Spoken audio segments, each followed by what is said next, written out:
said this includes accepting forms directly from parents via U.S. mail or in person via school mail from the child's school or from the providers. So that all three ones. So your process does include accepting forms from the provider. Absolutely. And so my question is, you said CCS follows the guidance of the U.S. Department of Education.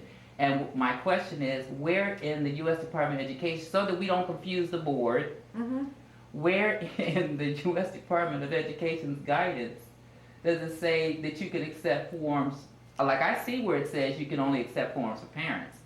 Where in the CCS U.S. Department of Education's guidance does it say that you can accept them for providers? The only thing I ever see that they keep putting out is you can give the registration forms to the providers so that they can distribute them to the parents. That was the whole purpose, because before it was like, okay, we're not even going to give you the registration form, the providers. They wouldn't even get the registration forms. Then finally they're like, okay, too many barriers up for parents. Right. So you guys said this, well, the U.S. Department of Education, Ohio Department of Education said, fine, we'll give the providers the registration forms and they can also distribute them to the parents. The problem is, you're saying CCS follows the guidance.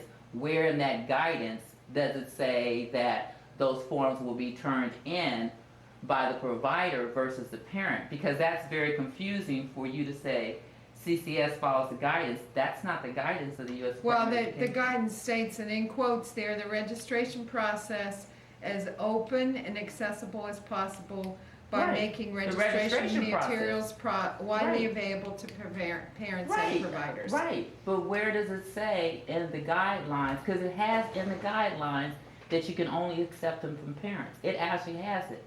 I've been asking the ODE, I've asked, of course OD, I guess is working with you, but that was my question. My question was simply, where is anyone getting, because I think that that's a problem. You know why I think that that's a problem, and I'm just asking where anyone is getting this guidance that we can accept these registration forms from providers. Because I think that, as I said, when we started doing that, they then started targeting parents rather than sincerely trying to let the parents guide that process. I think the first person that told me about it was her group. The first person that told me about it was Yolanda Robinson of To Be Natural. To Be Natural. Talked to her a year ago, and she was the one that said that you guys had changed your process and that her person was upset because they had handed in 200 registration forms. At that time, I didn't know what the process was. She says, well, we handed in 200 registration forms and the SES office would only allow us to have 50 students. So she was saying that really changes our money, or, you know, she was going on and on about that.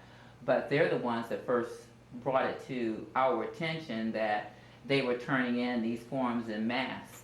And that was my whole thing, that because they're turning in mass, then it restricts us to subjects, because it's when they're up to a date that you can restrict them in either math or reading. You do restrict them if you're up to your limit, but they were only up to their limit because they were turning in their registration forms in mass.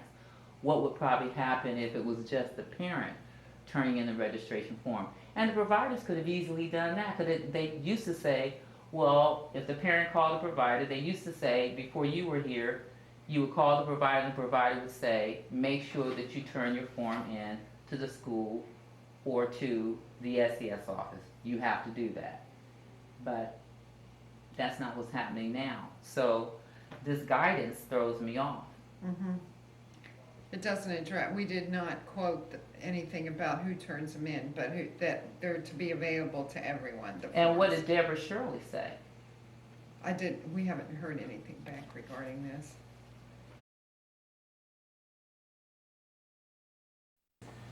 So you're not working on this one at all?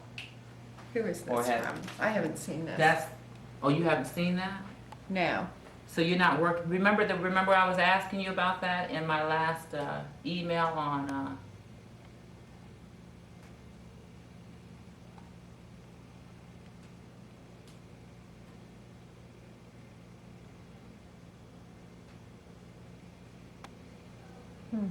No, I have never seen this. I'm sure it's being worked on, but it's not. But wouldn't it have to go through your department? I would assume that eventually it'll come this way. I haven't seen it. Should I make a copy of it? Can we have a copy? Have you seen it at all? I mean, there's lots of work being done by the auditors. But I thought that was specifically going to be your department because it was just going through OTE. I know about the auditor's work, but have you seen that, Therese? I've never seen that.